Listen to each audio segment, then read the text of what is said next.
Hello, impulsive মাইন্ডে তোমাদের সবাইকে স্বাগত। দেখো, আজকে আমরা একটা চ্যাপ্টার শুরু করব, যেটা কেমিক্যাল বন্ডিং, যেটা সব থেকে কমন চ্যাপ্টার ইনঅর্গানিক কেমিস্ট্রিতে। কিন্তু কমন হলেও যে কোনো পরীক্ষা, সে এনভিএস হোক কেভিএস, যে পরীক্ষা এখন হবে, আগে আলাদা হতো, এখন নতুন একসাথে হবে।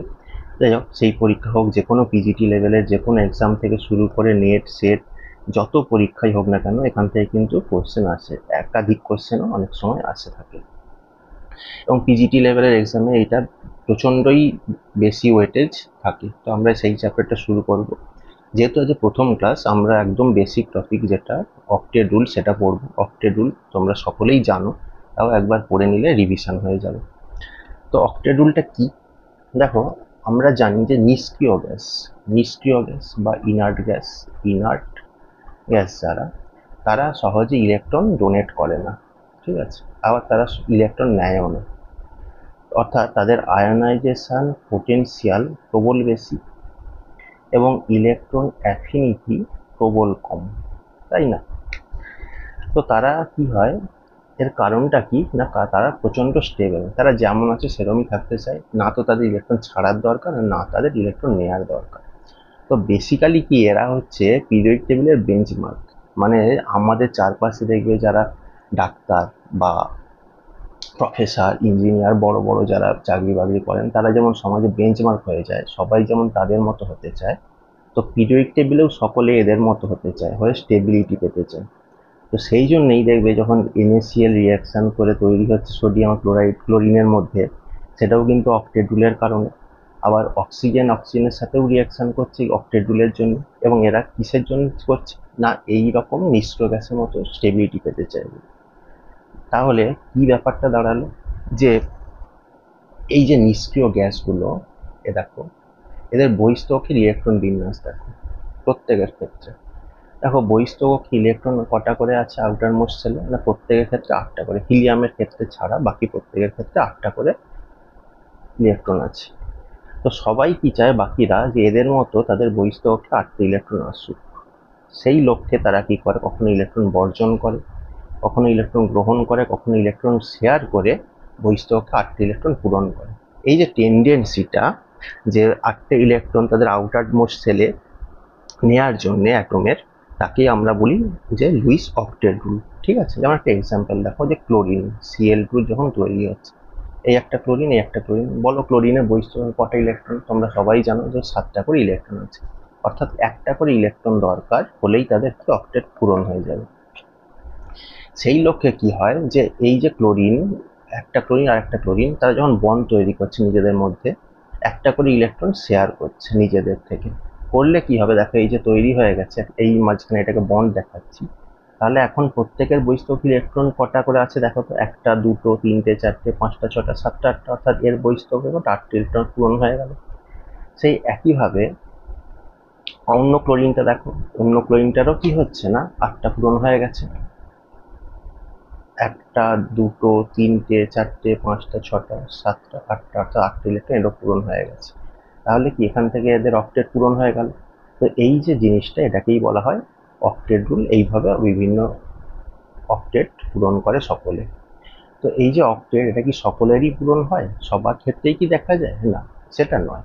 কিছু কিছু ক্ষেত্রে তার এক্সেপশন দেখা যায়। আমরা এবার সেই এক্সেপশনটাই পড়বো। কি পড়বো না, এক্সেপশন।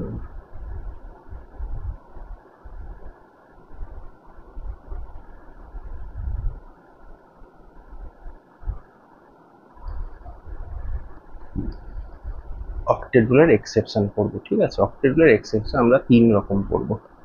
প্রথম কি পড়বো না, হচ্ছে গিয়ে দ্য ইনকমপ্লিট অক্টেট। ঠিক আছে, ইনকমপ্লিট অক্টেট। দেখো, এইখানে যেমন আমাদের বেরিয়াম ক্লোরাইড নেওয়া হয়েছে, এর বহিঃস্থকক্ষে কটা ইলেকট্রন ছিল? 2টো ইলেকট্রন ছিল। ঠিক আছে? তো 2টো ইলেকট্রন, এর পক্ষে কি 8টা ইলেকট্রন পূরণ করা সম্ভব? যখন 2টো ক্লোরিনের সাথেও তৈরি করছে, তখন কটা হবে? এইখান থেকে এইভাবে এখানে 2টো, এখানে 2টো, অর্থাৎ মোট কটা হচ্ছে না, 4টে বহিঃস্থকক্ষে ইলেকট্রন। তো সোজা কথা কি, যাদের বহিঃস্থকক্ষে 4টের থেকে কম ইলেকট্রন আছে, তাদের পক্ষে অক্টেট রুল পূরণ করা সম্ভব নয়। তো তাদেরকে কি বলা হচ্ছে, ইনকমপ্লিট অক্টেট, বা এটাকে কি বলা হয় না, হাইপোভ্যালেন্ট। ঠিক আছে, প্রশ্ন কিন্তু পরে বিভিন্ন তোমাকে কম্পাউন্ড দিয়ে দেবে, বলবে এদের মধ্যে হাইপোভ্যালেন্ট কে, হাইপারভ্যালেন্ট কে। ঠিক আছে, তো এটাকে কি বলে, হাইপোভ্যালেন্ট।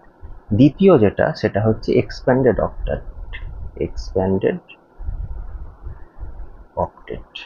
ঠিক আছে, দেখো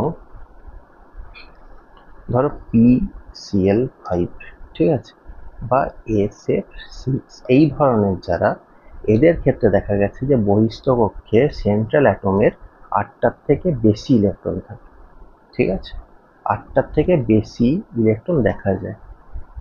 তুমি PCl5 এর যদি দেখতেই পাও, এখানে যেমন আছে, যে এখানে প্রত্যেকে দেখো, এখানে যদি দুটো করে ইলেকট্রন একটা বন্ডে আছে, এখানে একটা ইলেকট্রন, এখানে একটা ইলেকট্রন, এখানে একটা ইলেকট্রন, এখানে, তাহলে এর এই যে সেন্ট্রাল অ্যাটমের মোট কটা ইলেকট্রন থাকছে বহিস্থ কক্ষে, না 10টা ইলেকট্রন থাকছে।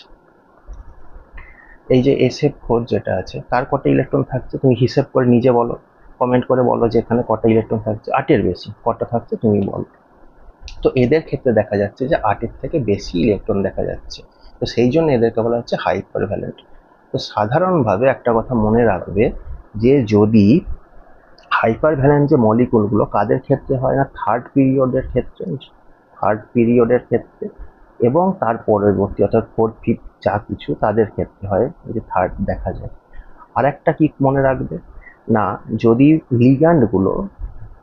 লিগ্যান্ডরা যদি ফ্লুরিন হয়, ক্লোরিন হয়, অথবা যদি অক্সিজেন হয়, সেক্ষেত্রেই কিন্তু এই রকম হাইপারভ্যালেন্ট দেখা যায়। ঠিক আছে, আচ্ছা আমরা ফিরে আসি এক্সেপশনের থার্ড যে এক্সেপশন, সেটা কি না, অড ইলেকট্রন মলিকুল।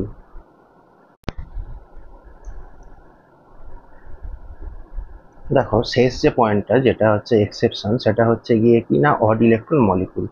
কি না, অড ইলেকট্রন মলিকুল। যে সমস্ত অ্যাটমের বহিস্থ কক্ষে অড ইলেকট্রন আছে, তাদের পক্ষে অক্টেট রুল স্যাটিসফাই করা সম্ভব নয়। যেমন আমরা এখানটায় এক্সাম্পলটা দেখবো, যে NO, দেখো NOর বহিস্থ কক্ষে ইলেকট্রন কটা আছে, 5টা। দেখো 1টা 2টো 3টে 4টে 5টা। অক্সিজেনের বহিস্থ কক্ষে কটা ইলেকট্রন আছে, না 6টা। তো এদের মধ্যে যখন ডবল বন্ড হচ্ছে, দেখো এইখানে দুটো বন্ড, আর এরা দুটো মানে দুটো ইলেকট্রন আর দুটো ইলেকট্রন, এদের মধ্যে ডবল বন্ড হচ্ছে, দুটো করে ইলেকট্রন প্রত্যেকেরা শেয়ার করছে। করলে দেখো অক্সিজেনের কি হচ্ছে, বহিস্থ কক্ষে এবার 8টে ইলেকট্রন হয়ে গেছে, 1টা 2টো 3টে 4টে 5টা 6টা 7টা 8টা। কিন্তু নাইট্রোজেনের ক্ষেত্রে দেখো একটা কম পড়ে গেছে, ওর বহিস্থ কক্ষে কটা ইলেকট্রন হয়েছে এখন, 7টা। 1টা 2টো 3টে 4টে 5টা 6টা 7টা। তার কারণ কি না, ওর অড ইলেকট্রন ছিল, কোনোভাবেই সেটা 8টে ইলেকট্রন কমপ্লিট করা সম্ভব নয়। তো এই তিনটে হচ্ছে অক্টেট রুলের এক্সেপশন। ঠিক আছে, তো নেক্সট আমরা একটা প্রশ্ন দেখব, যে কিরকম প্রশ্ন আছে। দেখো যেমন এখানে প্রশ্ন বলেছে যে এর মধ্যে নিচে যে সমস্ত যাদের দেওয়া আছে স্পিসিস, তাদের মধ্যে হাইপারভ্যালেন্ট কি। হাইপারভ্যালেন্ট কাকে বলে, আমরা এক্ষুনি বললাম যে যাদের বহিস্থ কক্ষে 8টে ইলেকট্রনের থেকেও বেশি ইলেকট্রন থাকে, তাদের হাইপারভ্যালেন্ট বলে। আমি ট্রিক কি বললাম, যে যদি থার্ড পিরিয়ড হয় বা তার থেকে বেশি কোনো পিরিয়ডের হয়, তাহলে তাদের ক্ষেত্রে হতে পারে হাইপারভ্যালেন্ট। আর লিগ্যান্ডগুলো সাধারণত ফ্লুরিন, ক্লোরিন অথবা অক্সিজেন হয়ে থাকে। ঠিক আছে, তো এখানে দেখো ক্লোরিন, এটা থার্ড পিরিয়ড হতে পারে, অক্সিজেন আছে, তাহলে হবে। BF3 হবে না, কেন, এর সেকেন্ড পিরিয়ড এলিমেন্ট। এখানে কি আছে, সালফার হতে পারে, আর লিগ্যান্ড কি আছে, অক্সিজেন হতে পারে। এখানে কি আছে, এটা হবে না, কেন, কার্বন সেকেন্ড পিরিয়ডের। তো সেক্ষেত্রে কি হবে, উত্তর হবে কি 1 আর 3।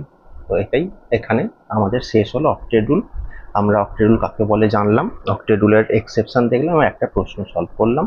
আমরা পরবর্তীকালে আরও একাধিক প্রশ্ন সলভ করব। তোমাদের যদি কোনো ডাউট থাকে, কোনো প্রশ্ন থাকে, আমাকে কমেন্টে বলতে পারো। Thank you.